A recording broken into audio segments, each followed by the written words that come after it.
വളരെയധികം സന്തോഷം തോന്നുന്നുണ്ട്, എന്നാ സങ്കടവും തോന്നുന്നുണ്ട്.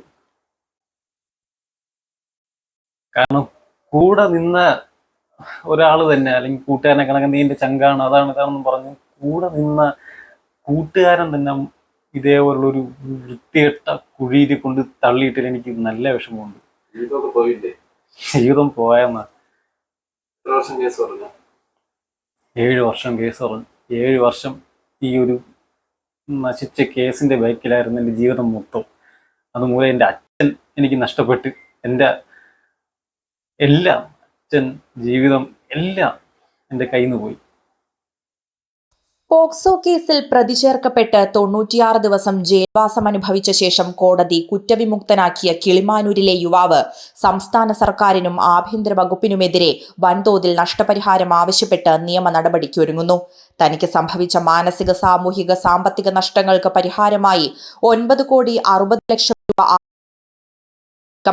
7 വർഷങ്ങൾക്ക് മുമ്പ് 9ാം ക്ലാസ്സിൽ പഠിച്ചിരുന്ന 14 വയസ്സുകാരിയെ പീഡിപ്പിച്ച് ഗർഭിണിയാക്കിയെന്ന പരാതിയെ തുടർന്നാണ് കിളിമാനൂർ പോലീസ് അന്ന് 23 വയസ്സുകാരനായ യുവാവിനെ അറസ്റ്റ് ചെയ്തത്. കേസിനെ തുടർന്ന് 96 ദിവസമാണ് ഇയാൾ ജയിലിൽ കഴിഞ്ഞത്. അച്ഛന് ഹാർട്ടിന് ചെറിയ പ്രശ്നമുണ്ടായിരുന്നു, വാൽവിന് ചെറിയ പ്രശ്നമുണ്ടായിരുന്നു. പക്ഷേ ഈ ഒരു സംഭവം ഇങ്ങനെ ആയപ്പം അച്ഛൻ മൊത്തത്തിലങ്ങ് തകർന്നു പോയി. അച്ഛനല്ല, എൻ്റെ കുടുംബം, എനിക്ക് 2 ചേച്ചിമാരെ, എല്ലാവരും, എൻ്റെ ഒരു കുടുംബമാണ് അവർ തകർത്ത് കളഞ്ഞത്. എൻ്റെ കുടുംബത്തിലെ സന്തോഷം, എൻ്റെ സന്തോഷം, എനിക്ക് എന്തെല്ലാം ലക്ഷ്യങ്ങളുള്ള ഒരാളായിരുന്നു ഞാൻ. ആർമിയിൽ കയറണം, അങ്ങനെ ഒരുപാട് ഒരുപാട് ഒരുപാട് ലക്ഷ്യങ്ങളുണ്ടായിരുന്നു. എല്ലാം ഒരു പെണ്ണിൻ്റെ വെറും വാക്ക്, ജസ്റ്റ് ഒരു വാക്ക്, വെറൊരു വാക്കിൻ്റെ അടിസ്ഥാനത്തിൽ എൻ്റെ ജീവിതം തന്നെ തകർത്ത ഈ ഗവൺമെൻറ്റിനോട്, ഈ പോലീസിനോട് എനിക്ക് വെറുപ്പാണ് തോന്നുന്നത്. അത്രയ്ക്ക് അവരെന്നെ ഇല്ലാത്ത കള്ളക്കേസും ഉണ്ടാക്കി, ഒരു പെണ്ണിൻ്റെ ഒരു വാക്കിൽ, ജസ്റ്റ് ഒരു വാക്കിലെ ഒരു പേര്, എന്നെ സംഗീതാണ് എൻ്റെ കുട്ടിയുടെ ഉത്തരവാദി, അല്ലെങ്കിൽ ഇന്ന ആളെന്നെ പീഡിപ്പിച്ചെന്ന് പറഞ്ഞുകൊണ്ട് ആ ഒരു വാക്കിന്റെ പുറത്ത് എന്നെ പിടിച്ചോണ്ട് പോയി അവിടെ എന്നെ തുണി ഉരിച്ച്, അവിടെ തന്നത്തെ SI, പേരെനിക്ക് ഓർക്കുന്നില്ല, പുള്ളിയുടെ റൂമിൽ കയറ്റി എന്നെ നെഞ്ചത്തൊരു അടി അടിച്ച് എന്നെ തുണി ഉരിച്ച് ഇരുത്തി, നിരിക്കടാടാ, നീ പീഡിപ്പിച്ചിട്ട് ഉണ്ടായില്ല എന്ന് ഇപ്പൊ ഞാൻ പറഞ്ഞു തരാം, ഇല്ലെങ്കിൽ നിന്റെ അച്ഛൻ, നീ സത്യം പറ, അല്ലെങ്കിൽ നിന്റെ അച്ഛനെ ഇതേപോലെ പിടിച്ചിരുത്തും. അങ്ങനെ ഒരു 23 വയസ്സുകാരൻ്റെ മുഖത്ത് നോക്കി ഇങ്ങനെയൊക്കെ ഒരാൾ പറയുമ്പോഴത്തേക്ക് അവന്റെ മാനസികാവസ്ഥ എന്താണെന്ന് അത്രയ്ക്ക് വിഷമമുണ്ട്. ജയിൽ മോചിതനായ ശേഷം തന്റെ നിരപരാധിത്വം തെളിയിക്കാനുള്ള ശ്രമങ്ങൾ യുവാവ് തുടർന്നു. ഇതിനിടെ കുടുംബം കടുത്ത സാമ്പത്തിക പ്രതിസന്ധി നേരിട്ടതായും കേസിന്റെ പേരിൽ വാടക വീട്ടിൽ നിന്ന് മാറേണ്ടി വന്നതായും യുവാവ് പറയുന്നു. സംഭവങ്ങളുടെ ആഘാതത്തിൽ പിതാവ് മരണപ്പെട്ടതായും സായുധ സേനയിൽ ചേരുകയെന്ന തന്റെ സ്വപ്നം നഷ്ടമായതായും അദ്ദേഹം ആരോപിക്കുന്നു.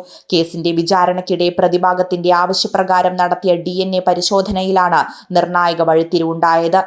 92 ദിവസമാണ് നിരപരാധിയായ സംഗീതരാജിന് ജുഡീഷ്യൽ കസ്റ്റഡിയിൽ കഴിയേണ്ടി വന്നത്. ഈ 92 ദിവസം DNA പരിശോധനയ്ക്ക് ശേഷം സംഗീതരാജല്ല യഥാർത്ഥ പ്രതിയെന്നും കുട്ടിയുടെ, അതായത് PW1 ജനിച്ച കുട്ടിയുടെ യഥാർത്ഥ പിതൃത്വം എന്ന് പറയുന്നത് ശ്രീഹരി എന്ന എന്ന വ്യക്തിക്കുമാണെന്ന് തിരിച്ചറിഞ്ഞ പോലീസുകാർ ഒരു നിരപരാധിയെ ജുഡീഷ്യൽ കസ്റ്റഡിയിൽ 92 ദിവസം പാർപ്പിച്ചു എന്നതിന്റെ പേരിൽ ഈ സംഗീതരാജ് പുറത്തിറങ്ങിയ ശേഷം മലീഷ്യസ് പ്രോസിക്യൂഷന് ഇവർക്കെതിരെ കേസ് കൊടുക്കുമെന്നും കോമ്പൻസേഷൻ ആവശ്യപ്പെടും എന്ന് മനസ്സിലാക്കിയ പോലീസുകാർ അതിജീവിതയെ സ്വാധീനിച്ച് അതിജീവിതയെ കൊണ്ട് സംഗീതരാജിനെതിരെയും ഇങ്ങനെ ഒരു മൊഴി മനഃപൂർവ്വം പറയിപ്പിച്ചതാണെന്ന് നമുക്ക് ഈ കേസിൽ വ്യക്തമാണ്. അത് കോടതിയെ ബോധിപ്പിക്കുവാൻ കഴിഞ്ഞതാണ് ഈ കേസിന്റെ വിജയം. പരിശോധനാ ഫലത്തിൽ യുവാവ് പെൺകുട്ടിയുടെ ഗർഭധാരണത്തിന് ഉത്തരവാദിയല്ലെന്ന് കണ്ടെത്തിയതായി പ്രതിഭാഗം കോടതിയെ ബോധിപ്പിച്ചു. തുടർന്ന് കേസിലെ മറ്റ് തെളിവുകളും സാഹചര്യങ്ങളും വിശദമായി പരിശോധിച്ച കോടതി യുവാവിനെ കുറ്റവിമുക്തനാക്കിയെന്നാണ് പ്രതിഭാഗത്തിന്റെ വിശദീകരണം. അഡ്വക്കേറ്റ് അനിൽകുമാറിന്റെയും സംഘത്തിന്റെയും നേതൃത്വത്തിലാണ് യുവാവ് നിയമ പോരാട്ടം നടത്തിയത്. എന്റെ കക്ഷിക്ക് നഷ്ടപ്പെട്ടു പോയ, ഇരുമ്പഴിക്കുള്ളിൽ അകപ്പെട്ടു പോയ 92 ദിവസം, ആ 92 ദിവസത്തിന്റെ നഷ്ടം ആര് നൽകും? കേരള സ്റ്റേറ്റിനെതിരായി ഈ 92 ദിവസത്തെ നഷ്ടം വാങ്ങുന്നതിന് വേണ്ടി ഞാൻ എൻ്റെ കക്ഷിയും നിയമയുദ്ധത്തിന് തയ്യാറെടുക്കുകയാണ്. Let it be continued. ഈ സമരം തുടരുക തന്നെ ചെയ്യും. കോടതി കുറ്റവിമുക്തനാക്കിയ സാഹചര്യത്തിൽ ജയിലിൽ കഴിഞ്ഞ ഓരോ ദിവസത്തിനും 10 ലക്ഷം രൂപ വീതം കണക്കാക്കി ആകെ 9.60 കോടി രൂപ നഷ്ടപരിഹാരം ആവശ്യപ്പെട്ട് കോടതിയെ സമീപിക്കാനാണ് യുവാവിന്റെ തീരുമാനം. നിരപരാധിയായ ഒരാൾക്കെതിരെ കേസ് രജിസ്റ്റർ ചെയ്യുകയും ദീർഘകാലം നിയമ നടപടികൾ നേരിടേണ്ട സാഹചര്യം സൃഷ്ടിക്കുകയും ചെയ്ത സംഭവത്തിൽ ഉത്തരവാദിത്തം ആരാണ് ഏറ്റെടുക്കേണ്ടതെന്ന ചർച്ചയും ഇതോടെ വീണ്ടും സജീവമായിരിക്കുകയാണ്.